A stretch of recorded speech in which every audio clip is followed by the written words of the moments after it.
तुरंत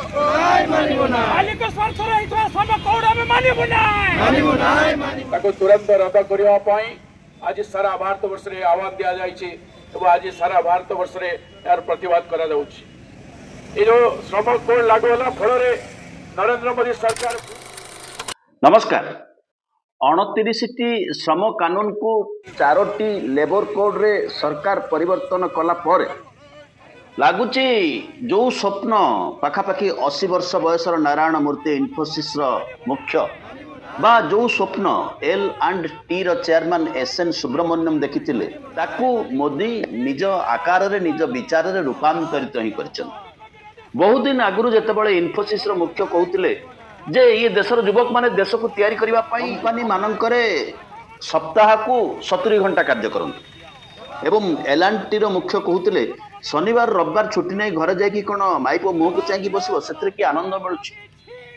सरकार अति अल्प दिन व्यवधान से मानक स्वप्न पूरण कले एवं जो कथा नरेंद्र मोदी करिसंती जो कथा नरेंद्र मोदी करती मुख्य धारार गणमाध्यम माने ताकू मास्टर स्ट्रोक बोली कहते किंतु विचार करंतु डिमोनेटाइजेशन ठारू आरंभ करी जीएसटी रो नुआ स्वरूप पेट्रोल डीजेल रो दर गैस रो दर एपरिकी नियंत्रण बाहर जाउतिबा भारतीय मुद्रा डॉलर तुलन रे ए सबु उपरे जो पदक्षेप नैचंती नरेंद्र मोदी आज जाए टिल डेट कौ गोटाक लोकाभिमुखी एवं कौ गोटाक सफल पदक्षेप जितेबाला सरकारटा भोट रे जितेनी जितेबाला सरकारटा स्पष्ट हो जाए सरकार तार नीति तार नियम तार चाली तार चलन ये सबको देखि स्पष्ट हो जाए जे ये सरकार भोट रे जीतिथिबा सरकार नुहे सेतेबेले एहा ही रूपांतरित हुए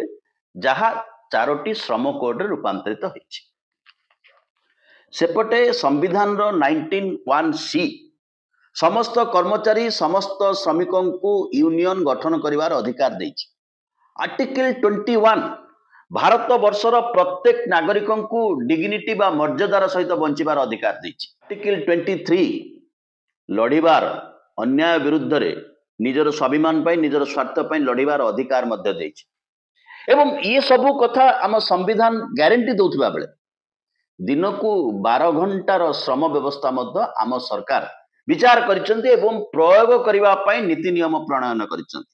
तबे ये समय प्रश्न उठिबा स्वाभाविक जो सरकारटा आसीची ये सरकारटा लोक द्वारा लोक तैयारी करथिबा सरकार ना आउ कौन से माध्यम रे सरकारटा आसीची जेतेबेले कि आईन कहूची जेतेबेले कि संविधान कहूची श्रमिक बा श्रम कल्याण व्यापार रे कौन सी व्यापार केवल केंद्र सरकारंकर निजस्व अधिकार नुह या पूर्वरु राज्य मानक सहित मध्य परामर्श करिवार अधिकार अछि किंतु सरकार एभली बाट काटी दैचंती सरकार गोटे फ्रेम दे देबे गोटे सर्कुलर दे देबे से सरकार को राज्य सरकार माने निजर इच्छा मत इम्प्लीमेंट करिवे नारायण मूर्ति खुश हुआ। तेणु गत 26 तारिख जो दिन आम संविधान दिवस थिला एवं 2020 मसीहार जो दिन कृषक माने रास्ता को आसीथिले 3टा कला आईन को विरोध करी सही दिन तमाम देशर श्रमिक कर्मचारी मजदूर माने राजरास्ता रे छिड़ा होइतिले 10टी पाखापाखि मुख्य आगधाड़ी ट्रेड यूनियन समस्त समवेत होइतिले एवं समस्तंकर गोटाए कथा थिला ये जो आईन आसीची ये कला आईन ये मालिकर स्वार्थ सरकार गोटाए नियम अछि भेदा दियो लाभ जदि न पाउच तेबे सब्सिडी नियो लाभ जदि न करि पारुच तेबे एनपीए रे पैसा नै कि पळा बंधुगण गोटे कंपनी जेतेबेले गोटे कर्मचारी गोटे शिक्षित युवक तार लैपटॉप रे बसिकी डिजाइनिंग करूथबो ए मासरे मु घर भड़ा देबी एतिकी ए मासरे गाड़ी रो ईएमआई सुजिबी एतिकी ए मासरे गां को पठेबी एतिकी ए मासरे पिलार पढ़ा खर्च एतिकी सेतिकी बेले जदि ता कंपनी रे 300 रु अधिक लोक काम करू नथिबे हठात टुंग किनी तार लैपटॉप रे शब्द हबो से तार मेल चेक करिवो एवं देखिवो काली ठारू तम चाकरी आ नाही से कहा पाखु को दिबा पाई बाट नाही ता पाखरे जदि 299 जन कर्मचारी से संस्था रे चाकरी करूछन आज जाए जेते लेआउट हेची जेते बड़ बड़ आईटी संस्था जेते बड़ बड़ लाख टंका रु 1.5 लाख टंका रो अधिका दरमा दउथिबा संस्था जेते लोकन को ले अप करिसंती बा जेते लोकन को चाकरी छाड़ी पळा बोली कहिसंती ता पछरे कारण नाही जे चाकरी करूथबा लोकटा अपराधी बा किछि भूल करछि ତା ପଛର କାରଣ ଏକଥା ବି ନୁହଁ ଯେ କମ୍ପାନୀ ଲସ୍ କରୁଛି, କମ୍ପାନୀ କ୍ଷତିରେ ଚାଲୁଛି, ସେଥିପାଇଁ କିଛି ଲୋକଙ୍କୁ ସେ କମ୍ପାନୀ ବାହାର କରିବ। ଅବଶ୍ୟ କମ୍ପାନୀ କାଗଜପତ୍ର ଦେଖେଇ ଦେଇପାରେ ଯେ ଯେହେତୁ ଆମେ ଲସ୍ କରୁଛୁ, ଆମେ କ୍ଷତିରେ ଚାଲୁଛୁ, ଆମେ ତୁମକୁ ବାହାର କରୁଛୁ। କିନ୍ତୁ ଏବେ ସେ କଥା ମଧ୍ୟ ଘଟୁନାହିଁ। କମ୍ପାନୀ 1.5 ଗୁଣା 2 ଗୁଣା ଗତ ବର୍ଷ ଠାରୁ ଏ ବର୍ଷ ଅଧିକା ଲାଭ କଲେ ମଧ୍ୟ ହଜାର ହଜାର କର୍ମଚାରୀଙ୍କୁ ଛଟେଇ କରିପାରୁଛି। ଏବଂ ସେହି ସମୟରେ ଇଏ ଆଇନ ଆସିଛି। ଲମ୍ବା ସମୟ ଧରି ମଣିଷ ଲଢ଼େଇ କରିଥିଲା 24 ଘଣ୍ଟାରୁ 8 ଘଣ୍ଟା କାମ କରିବ, 8 ଘଣ୍ଟା ବିଶ୍ରାମ ନେବ, 8 ଘଣ୍ଟା ସେ ନାଗରିକ, ସେ ମଣିଷ, ତାର ବଞ୍ଚିବାର ଅଧିକାର ଅଛି। 8 ଘଣ୍ଟା ତାର ବାପ ମା ପିଲା ଛୁଆ ଏବଂ ପରିବାରକୁ ଦେବ, ଅବସର ବିନୋଦନ କରିବ। ସରକାର ନିୟମ କରିଦେଲେ ଜଣେ କର୍ମଚାରୀ 12 ଘଣ୍ଟା କାମ କରିପାରିବ। ଯଦି 300 ତଳକୁ କର୍ମଚାରୀ ଥାନ୍ତି, ଯଦି 299 ଜଣ କର୍ମଚାରୀ ସେ ସଂସ୍ଥାରେ କାମ କରୁଥାନ୍ତି, ତେବେ ତାର ଧନ ଜୀବନର ସୁରକ୍ଷା ଗ୍ୟାରେଣ୍ଟି ମଧ୍ୟ କର୍ତ୍ତୃପକ୍ଷ ଦେବା ପାଇଁ ବାଧ୍ୟ ନୁହନ୍ତି। ହେଉଛି ଗିଗ୍ ୱାର୍କର ବା ଡେଲିଭରି ବୟ, ଯେଉଁମାନଙ୍କୁ ଆମେ ଦେଖୁଛୁ, ଯେଉଁମାନେ ଆମାଜନ, ସ୍ୱିଗି ପ୍ରଭୃତି କମ୍ପାନୀରେ କାମ କରୁଛନ୍ତି, ତାଙ୍କର ସୁରକ୍ଷା ପାଇଁ ଆମେ କାମ କରିଛୁ। ଆରେ ବାବୁ, ସେମାନେ ମିନିମମ୍ ୱେଜେସ୍ କେତେ ନେବେ? ତାଙ୍କର ନ୍ୟୁନତମ ଦରମା କେତେ ରହିବ? ଏକଥା ତ କହିବାର ଆବଶ୍ୟକତା ଅଛି। ଯୋଉଠି ନ୍ୟୁନତମ ଦରମାର କଥା ନାହିଁ, ସେଠି କୁହାହଉଛି ଏମାନେ ହେଉଛନ୍ତି ଇଣ୍ଡିପେଣ୍ଡେଣ୍ଟ କଣ୍ଟ୍ରାକ୍ଟର। କମ୍ପାନୀ ମାନେ ୟାଙ୍କ ସୁରକ୍ଷା ପାଇଁ 2% ପଇସା ଦେବେ, ଯୋଉଥିରେ ଏମାନଙ୍କ ଜୀବନ ବୀମା, ଏମାନଙ୍କର ଦୁର୍ଘଟଣା ବୀମା, ଇଏ ସବୁ କଥାକୁ ମୁକାବିଲା କରାଯିବ। ଏଥିପାଇଁ ସରକାର ମଧ୍ୟ ରେସ୍ପନ୍ସିବୁଲ ହେବେ ନାହିଁ। ଏବଂ ସେ ଯୋଉ 2% ପଇସା କମ୍ପାନୀ ତା ଲାଭରୁ ଦେବ ବା ସେ ଖାଉଟିଙ୍କଠୁ ଆଦାୟ କରିବ, କୋଉ କମ୍ପାନୀ ଲାଭରୁ ପଇସାଟିଏ ଦେ ନାହିଁ, ସେ କଥା ମଧ୍ୟ ସ୍ପଷ୍ଟ କରିବାର ଆବଶ୍ୟକତା ଥିଲା। ସରକାରଙ୍କର ଏଥିପ୍ରତି ମଧ୍ୟ ସାମାନ୍ୟତମ ଭ୍ରୂକ୍ଷେପ ନାହିଁ। ଏବଂ ଯୋଉ ଗିଗ୍ ୱାର୍କର କୁହାହଉଛି, ଯୋଉ କୁହାହଉଛି ଇଜ୍ ଅଫ୍ ଡୁଇଂ ବିଜନେସରେ ଇଏ ୱାର୍କର ମାନେ ବଢୁଛନ୍ତି, ଇଏ କ୍ଷେତ୍ର ବଢୁଛି। ଲୋକ 2ଟା ଯଦି ରୁଟି ଖାଉଥିବ, 4ଟା ରୁଟି ଖାଉନି। ଲୋକ ଯଦି 4 ହଳ ପୋଷାକ ପିନ୍ଧୁଥିବ, 8 ହଳ ପୋଷାକ ପିନ୍ଧୁନି। ଇଏ କ'ଣ କରୁଛି? ସ୍ଥାନୀୟ ବ୍ୟବସାୟୀ କ୍ଷେତ୍ରକୁ ବର୍ବାଦ କରୁଛି। ଏକଥା ମଧ୍ୟ ନଜର କରିବାକୁ ହବ। ଦ୍ୱିତୀୟ କଥା ହେଉଛି 20, 22, 24 ବର୍ଷର ଯୋଉ ଯୁବକ କାନ୍ଧରେ 25-30 କିଲୋ ଭାର ବୋହିକି ଲଗାତାର 10 ବର୍ଷ 12 ବର୍ଷ ବୋହିବ, ତାପରେ ତାର ସ୍ଥିତି କ'ଣ ହବ? ତାପରେ ତାର ସ୍ପାଇନାଲ କର୍ଡର ସ୍ଥିତି କ'ଣ ହବ? ତା ଅଣ୍ଟାର ସ୍ଥିତି କ'ଣ ହବ? 40 ବର୍ଷ ବୟସରେ ସେ କୋଉ ଯୋଗ୍ୟତା ରଖିଥିବ କାମ କରିବା ପାଇଁ?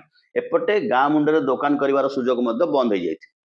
ଆନୁଆଲ ସର୍ଭେ ଅଫ୍ ଇଣ୍ଡଷ୍ଟ୍ରି କହୁଛି 2023-24 ମସିହାରେ 142 ଜଣ କର୍ମଚାରୀ ଠିକା ଶ୍ରମିକ ଥିଲେ ବା ଅସ୍ଥାୟୀ ଶ୍ରମିକ ଥିଲେ। ଇଏ ହେଉଛି ଅର୍ଗାନାଇଜ କ୍ଷେତ୍ରର କଥା। ଅନଅର୍ଗାନାଇଜ କ୍ଷେତ୍ରକୁ ପଚାରିବା କି? ମାଇନିଂ, ହେଭି ମେସିନାରୀ, ଇଏ ସବୁ କ୍ଷେତ୍ରରେ ମଧ୍ୟ ରାତିରେ ମହିଳାକୁ କାର୍ଯ୍ୟ କରିବାର ସୁଯୋଗ ଦିଆଯିବ, କାର୍ଯ୍ୟ କରିବାର ଅଧିକାର ଦିଆଯିବ। ତା ସୁରକ୍ଷାର ଗ୍ୟାରେଣ୍ଟି କିଏ ଦେବ? ତା ଛଡ଼ା ଯଦି 12 ଘଣ୍ଟା କାର୍ଯ୍ୟ କରିବ, ମହିଳାଟି ଆସିବ ଅଫିସକୁ 12 ଘଣ୍ଟା କାର୍ଯ୍ୟ କରିବ, ସେ ସମୟରେ ତାର ଯୋଉ ପାରିବାରିକ ଦାୟିତ୍ୱ ରହିଛି, ତାର ପରିବାର ପ୍ରତି, ରୋଷେଇବାସ ପ୍ରତି, ପିଲାର ଯତ୍ନ ପ୍ରତି ଯୋଉ ଦାୟିତ୍ୱ ରହିଛି, ସେତେବେଳେ କୋଉ ମହିଳା ଆସିବ କାମ କରିବା ପାଇଁ 12 ଘଣ୍ଟା? ସିଧାସଳଖ ଭାବରେ ମହିଳାକୁ କର୍ମକ୍ଷେତ୍ରରୁ ବାହାର କରିବା ପାଇଁ ଇଏ ଗୋଟାଏ ଚମତ୍କାର ଯୋଜନା। ଏବେ ଆଉ କଣ୍ଟ୍ରାକ୍ଚୁଆଲ ୱାର୍କର ରହିବେନି, ତାଙ୍କୁ କୁହାହବ ଫିକ୍ସଡ ଟର୍ମ ଏମ୍ପ୍ଲୟି। 5 ବର୍ଷ, 10 ବର୍ଷ, 12 ବର୍ଷ କାମ କରିବେ, ଫିକ୍ସଡ ଟର୍ମ ଏମ୍ପ୍ଲୟି। 5 ବର୍ଷ ପରେ ତାଙ୍କୁ ବିଦା କରିଦିଆଯିବ, କି 6 ବର୍ଷ ପରେ ବିଦା କରିଦିଆଯିବ, କି ତା କଣ୍ଟ୍ରାକ୍ଟର ବଦଳି ଦିଆଯିବ। କିନ୍ତୁ କଣ୍ଟ୍ରାକ୍ଚୁଆଲ ୱାର୍କର କୁହାଯିବନି, କଣ୍ଟ୍ରାକ୍ଚୁଆଲ ଲେବର କୁହାଯିବନି, କୁହାଯିବ ଫିକ୍ସଡ ଟର୍ମ ଏମ୍ପ୍ଲୟି। ସରକାର ଖାତାରେ ଦେଖେଇବେ ଆମେ ଅଧିକାରୁ ଅଧିକା ଲୋକଙ୍କୁ କର୍ମ ନିଯୁକ୍ତି ଦେବୁ। ତଥ୍ୟ କହୁଛି 79.2% କାରଖାନାରେ 100ରୁ କମ୍ ଲୋକ କାମ କରନ୍ତି। ଏପଟେ ସରକାର କହୁଛନ୍ତି ଯୋଉ କାରଖାନାରେ 300ରୁ ଅଧିକା ଲୋକ କାମ କରୁଥିବେ, ସେ କାରଖାନା ପାଇଁ ଏସବୁ ଆଇନ କାନୁନ ଲାଗୁ ହବ ଯଦି କର୍ମଚାରୀ 7 ଦିନ ପୂର୍ବରୁ ନୋଟିସ ଦେବେ। ଏବଂ 7 ଦିନ ପୂର୍ବରୁ ନୋଟିସ ଦେଲା ପରେ, ମାନେ ନିଜର ଦାବି ପୂରଣ ପାଇଁ 7 ଦିନ ପୂର୍ବରୁ ନୋଟିସ ଦେବେ। 7 ଦିନ ପୂର୍ବରୁ ନୋଟିସ ଦେଲା ପରେ କର୍ତ୍ତୃପକ୍ଷ ମ୍ୟାନେଜମେଣ୍ଟ ସହିତ କଥା ହେବେ, ଆଲୋଚନା କରିବେ କଥାଟାକୁ କିଭଳି ସୁଲଝେଇ ଦିଅ, କଥାଟାକୁ କିଭଳି ସମାଧାନ କରିଦିଅ। ଏ ଅବସ୍ଥା ଭିତରେ ଦେଶର ଉତ୍ପାଦିକା ବଢ଼ିବ, ଅଧିକ ଲୋକ କାମ ପାଇବେ, କମ୍ପାନୀ ଲାଭ ପାଇବ ଏବଂ GDP ବଢ଼ିବ। ଇଏ ହେଉଛି ସରକାରଙ୍କ ବିଚାର। ଏଠି ପ୍ରଶ୍ନ ଉଠିବା ସ୍ୱାଭାବିକ, ଇଏ ସରକାରଟା ଲୋକଙ୍କର ସରକାର, ଲୋକଙ୍କ ଦ୍ୱାରା ନିର୍ବାଚିତ ସରକାର, ନା ମନ ଇଚ୍ଛା ତିଆରି ହେଇଥିବା ସରକାର? CPCର 50% ଘରକୁ ନେଇକି ଯିବେ। ଆଗରୁ 60% ପାଖାପାଖି ପଇସା ନେଇକି ଯାଉଥିଲେ, ବା ବେସିକ ସାଲାରୀର 50% ଘରକୁ ନେବେ, 50% ସେଭିଂରେ ରହିବ, ସେ ଲୋକ ପାଇବ। ଅର୍ଥାତ୍ 1,00,000 ଟଙ୍କା ସାଲାରୀ ପାଉଥିବା ଲୋକ 2,500 ଟଙ୍କା କମ୍ ଯଦି ପାଇବ, EMI କେତେ କି ଗୋଟେ ମୋଟର ସାଇକେଲର? ଚିନ୍ତା କରନ୍ତୁ, ଚାପଟା କୋଉଠି ରହିବ? ଚାପଟା କାହା ଉପରେ ରହିବ?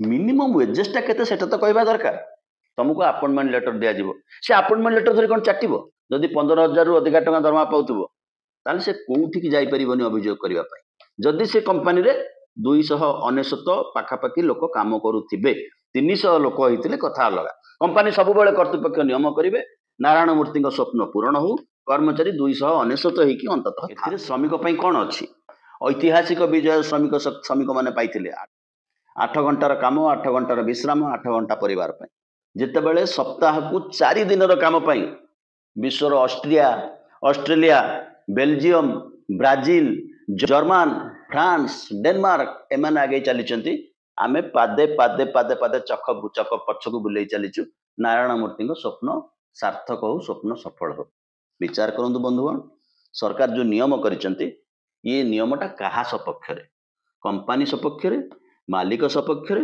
ना ये देशर युववर्ग सपक्ष रे निष्पत्ति आपण मानकर बहुत बहुत धन्यवाद टिके सब्सक्राइब करने